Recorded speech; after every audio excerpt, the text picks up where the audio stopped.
अस्सलाम वालेकुम वीवर्स, कैसे हैं आप? वीवर्स, मेरा नाम ज़िशान है और आप देख रहे हैं forex with Zeeshan YouTube channel. After a long time आपकी खिदमत में मैं हाज़िर हूँ। मुझे उम्मीद है कि आपने याद तो नहीं किया होगा। खैर, गोल्ड के एनालिसिस देखते हैं और थोड़ा-सा आने वाले वीक के अंदर क्या अपॉर्चुनिटीज़ हमारे पास हो सकती हैं, उसके बारे में थोड़ा-सा डिस्कस करते हैं। तो वीकली से हम स्टार्ट करेंगे। यहाँ पे जिस तरह कि आप देख रहे हैं कि वीकली का चार्ट मेरे पास ओपन है। यहाँ पे तकरीबन 2 हफ़्ते पहले या 3 हफ़्ते पहले मैंने जब आपको एनालिसिस दिया था, तो मैंने आपको बताया था यहाँ पर कि मार्केट जो है वो आपकी रिवर्सल जो है वो साइन दे रही है, यानी कि रिट्रेसमेंट लेने का सोच रही है। तो हो सकता है कि मार्केट रिवर्स हो, लेकिन मार्केट के अंदर सिचुएशन ही इस तरह की है कि मार्केट दिखाती कुछ है और करती कुछ है। तो हमें मार्केट के अंदर एक स्टेप आगे रहने की ज़रूरत है यहाँ पे। तो उसके लिए लर्निंग चाहिए, लर्निंग करेंगे तो एक स्टेप आगे रहने की कोशिश कर सकते हैं। बहरहाल मैंने आपको बताया था यहाँ पे कि ये एक रिजेक्शन कैंडल थी आपकी यहाँ पर, और उसके बाद एक स्पिनिंग टॉप यहाँ पे कैंडल एक बनी थी। देन हमारे पास एक बीरिश कैंडल बनी थी ये वाली। तो बेसिकली ये जो पैटर्न बना था बेसिकली यहाँ पे, ये एक कह लो कि इवनिंग स्टार का पैटर्न यहाँ पे बना था। मार्केट ने रिजेक्शन भी दी आपको और इवनिंग स्टार का पैटर्न भी बनाया यहाँ पे। तो टेक्निकली अगर देखें, यहाँ पे जो लोग बोलते हैं कि मार्केट टेक्निकली मूव कर रही है, मैं इससे बिल्कुल भी एग्री नहीं करता इस चीज़ से कि मार्केट जो है वो टेक्निकली मूव कर रही है। देखें, मैंने आपको बताया था कि ये जो रिजेक्शन वाली कैंडल है बुलिश की, यहाँ पे जैसे इसका लो ब्रेक होगा ना यहाँ पे, तो मार्केट का जो बेसिकली जो ट्रेंड होगा निचले टाइम फ्रेम्स के अंदर वो चेंज हो चुका होगा। यानी कि डेली में, H4 में, H1 में, और मार्केट के अंदर हमें एक रिट्रेसमेंट देखने को मिल सकती है। और टेक्निकली वो रिट्रेसमेंट जो होगी वो यहाँ तक होनी चाहिए। टेक्निकली मैं बात कर रहा हूँ, यहाँ तक वो मूव हमारी होनी चाहिए। ये जो हमारा एरिया है यहाँ पे, तकरीबन 2140 का एरिया है यहाँ पे। तो टेक्निकली मार्केट को यहाँ पे स्विंग करते हुए यहाँ पे इस तरह से नीचे आना चाहिए, और फिर यहाँ से हमारा कुछ सेटअप दोबारा से ऊपर बाय का जो है वो हमें मिलना चाहिए। लेकिन मार्केट है, और मार्केट के अंदर ख़ास तौर पे गोल्ड के अंदर फंडामेंटली जो है वो मूव हो रही है इस वक्त भी मार्केट के अंदर फंडामेंटली मूव ही है। लेकिन हम उसके अंदर कोई ना कोई टेक्निकल चीज़ ढूंढ लेते हैं। बहरहाल, अभी वीकली का जो सिनेरियो है वो मैंने आपको बताया है कि मार्केट जो है उसको नीचे आना चाहिए था, लेकिन मार्केट नीचे नहीं आई। आप ये देखिए कि एक स्ट्रॉन्ग बुलिश कैंडल इसने बनाई है इस कैंडल के लो को ब्रेक करने के बाद। एक स्ट्रॉन्ग बुलिश कैंडल बनाई है, यानी कि इसको हम कहते हैं कि मार्केट ने दोबारा से ब्रेक इन कर दिया है और अपना जो वीकली टाइम फ्रेम के अंदर जो ट्रेंड है उसने उसको कंटिन्यू किया है यहाँ पे इस कैंडल के बाद यहाँ पे। ठीक हो गया। और लास्ट वीक की कैंडल जो है वो हमारी, वो भी एक रिजेक्शन के साथ एक बुलिश कैंडल क्लोज हुई है। तो ऑलमोस्ट यहाँ पे डबल टॉप की सिचुएशन बन गई है, और इक्वल हाइज जिसे कह लें कि वो बन गए हैं ऑलरेडी। तो हो सकता है कि यहाँ से मार्केट अपनी कोई लिक्विडिटी स्वीप करे ऊपर से, या बहुत ही ऊपर निकल जाए। ये तो आने वाला वक्त ही बताएगा। बहरहाल डेली के टाइम फ्रेम में भी थोड़ा सा इसको हम वॉच कर लेते हैं कि डेली के टाइम फ्रेम के अंदर हमारी क्या जो है वो सिचुएशन इस वक्त चल रही है।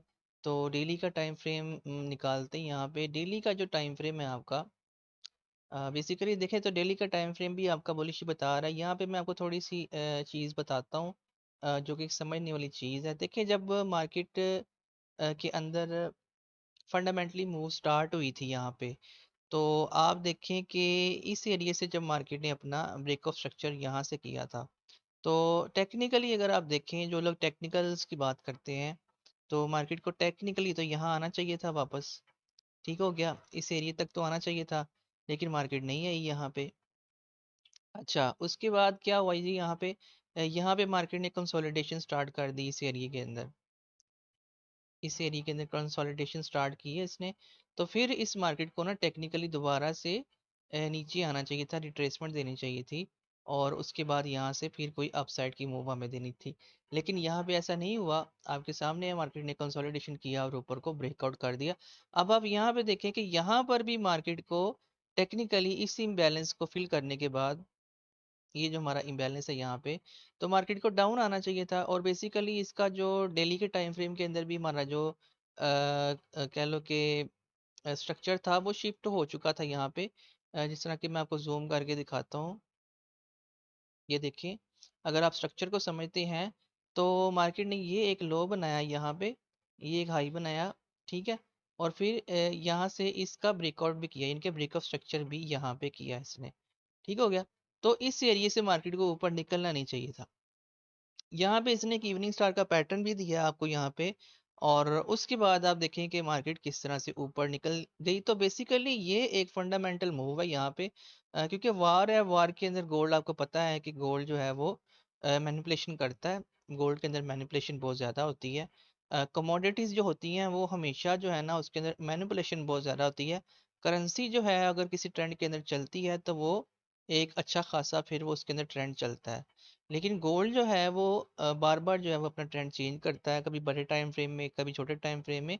तो गोल्ड के अंदर ट्रेड करने के लिए ना आपको बहुत सी चीज़ों को देखना पड़ता है, और बहुत सा टेक्निकल एनालिसिस, और बहुत सा कह लो कि आपको वर्कआउट करना पड़ता है, बहुत मेहनत करनी पड़ती है आपको। स्ट्रक्चर वो जो है ना वो बहुत अच्छे तरीके से समझ आना चाहिए। तो जिस तरह कि मैंने आपको बताया कि डेली के टाइम फ्रेम पे यहाँ पे ये हाई हमारा ब्रेक नहीं होना चाहिए था, ठीक हो गया। यहाँ से मार्केट जो है वो अपना इम्बैलेंस फील करती, कोई स्पाइक लगाती इस तरह से ऊपर को, और क्लोजिंग नीचे दे देती, जैसे कि ये कैंडल की क्लोजिंग हुई हुई है यहाँ पे, और एक इवनिंग स्टार का पैटर्न बना हुआ है। फिर मार्केट को यहाँ से ये वाला अपना लो तोड़ना चाहिए था, और उसके बाद फिर इस तरह से मार्केट को कम से कम इन एरियाज तक यहाँ पे अप्रोच करना चाहिए था, यहाँ पे इन एरियाज तक। लेकिन वही बात है कि इसके अंदर ऐसा नहीं हुआ, और मार्केट दोबारा से 2413 के ऊपर यहाँ पे क्लोज हुई है लास्ट वीक के अंदर, ठीक हो गया जी। तो अभी देखते हैं कि थोड़ा सा H4 के अंदर हमारे पास क्या है। तो H4 में भी बेसिकली वही चीज़ है, ट्रेंड हमारा अप है, बुलिश है इस वक्त यहाँ पे। और टेक्निकली अगर आपको मैं बताऊं दोबारा से, यहाँ पे आप देखें ये चीज़ को, अगर आप समझें यहाँ पे, तो मार्केट यहाँ से ऊपर से चली है। थोड़ा इसका कलर चेंज करते हैं, यहाँ से ये और ये, ठीक हो गया। तो टेक्निकली इसको ये तोड़ना ही नहीं चाहिए था, ये वाला एरिया। लेकिन अब क्या हुआ यहाँ पे कि इसने दोबारा से H4 के अंदर भी जो अपना जो ट्रेंड है ना उसको दोबारा से बुलिश कर दिया। अगर आप यहाँ पे थोड़ा सा गौर करें तो H4 के अंदर भी मार्केट देखे स्विंग बनाती हुई यहाँ से, ठीक है। ये मार्केट का स्ट्रक्चर है, और मार्केट जो है H4 के अंदर भी आपकी टोटली जो है इस वक्त बुलिश चल रही है। लेकिन H4 के अंदर काफ़ी हद तक मार्केट जो है वो सिंपल है और समझ आ रही है यहाँ पे। तो इसको ट्रेड करना कोई मुश्किल बात नहीं है यहाँ पे।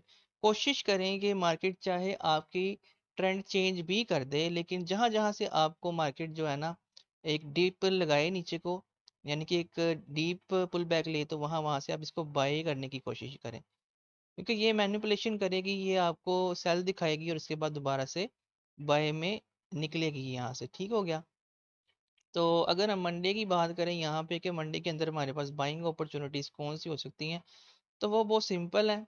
अब ये आप देखिए यहाँ पे कि थोड़ा सा इसको जूम इन करते हैं, अभी जहाँ पे मार्केट खड़ी है, तो फर्स्ट हमारा जो बाइंग जोन यहाँ पे बन रहा है, वो जो है वो आपका ये वाला एरिया यहाँ पे, ये वाला एक डिमांड का एरिया यहाँ पे आपके पास, ये वाला, ठीक हो गया। ये आपका पहला एरिया है। उसके बाद सेकंड एरिया आपका ये वाला है, ठीक है, ठीक है। थर्ड एरिया आपके पास यहाँ पे ये वाला है, ठीक हो गया।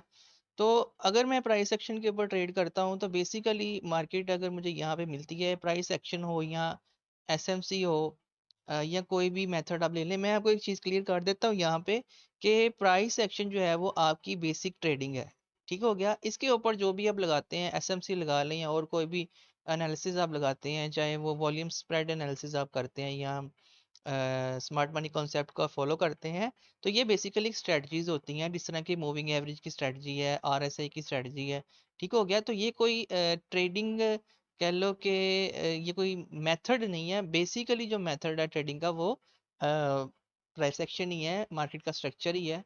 तो उसी को आप फॉलो करें, बाकी चीज़ें जो हैं वो अलहदा हैं इससे। तो बेसिकली मैं अगर इसको बाय करूँगा तो मैं यहाँ से करूँगा, ठीक हो गया। मार्केट मुझे यहाँ पे मिलती है तो यहाँ से कोई पैटर्न दे के 15 मिनट्स में या 13 मिनट्स में, अगर मैंने कोई लॉन्ग टर्म ट्रेड करनी है, अगर मैंने कोई स्कैल्पिंग वगैरह करनी है, तो मैं इसको 5 मिनट में यहाँ से पकड़ूंगा, इस एरिया से मैं इसको पकड़ूंगा यहाँ से, ठीक हो गया। तो फर्स्ट हमारा टारगेट ये यहाँ पे हो सकता है, और अगर मज़ीद नीचे आएगी तो यहाँ से इसको पकड़ेंगे, ठीक हो गया। अब अगर मैं आपको बताऊं कि अगर टेक्निकली ये वाला एरिया मेरा ब्रेक हो जाता है यहाँ से, तो टेक्निकली तो मैं इसको सेल में ही देखूंगा, मैं कहूँगा जी कि ये मार्केट ने ब्रेक कर दिया है मेरा लो यहाँ पे, तो इसके पुल बैक के ऊपर यहाँ से मैं, जैसे कि यहाँ से ब्रेकआउट होता है, तो इसके पुल बैक के ऊपर यहाँ से मैं सेल करूँगा। ठीक हो गया। लेकिन सिचुएशन आपके सामने है, गोल्ड जो है वो बार बार आपको सेल दिखाता है और बाहर निकल जाता है। तो जब तक ये सिचुएशन इस तरह की है, आप अपने बेसिकली जो एक्सट्रीम एरियाज हैं डिमांड के, वहाँ पे आप वेट करें और मार्केट को बाय करने की ही कोशिश करें। जैसे कि मैंने आपको बताया, जैसे कि मैंने आपको बताया कि आप अपने एक्सट्रीम एरियाज का वेट करें यहाँ पे, और उसको बाय करने की कोशिश करें। पहला एरिया आपका यही है, दूसरा एरिया आपका ये है। ठीक हो गया। और थर्ड एरिया आपके पास ये है यहाँ पे। तो मुझे नहीं लगता कि मार्केट जो है वो इन एरियाज को तोड़ के नीचे सेल की तरफ निकल जाएगी। ठीक हो गया।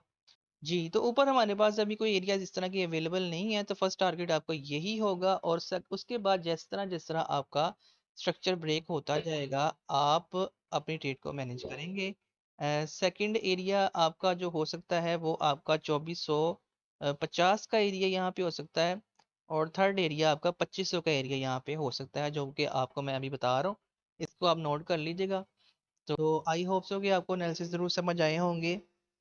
चैनल को ज़रूर सब्सक्राइब किया करें यार, वीडियो को लाइक और शेयर ज़रूर कर दिया करें। अपनी दुआ में याद रखिएगा। अल्लाह हाफिज़।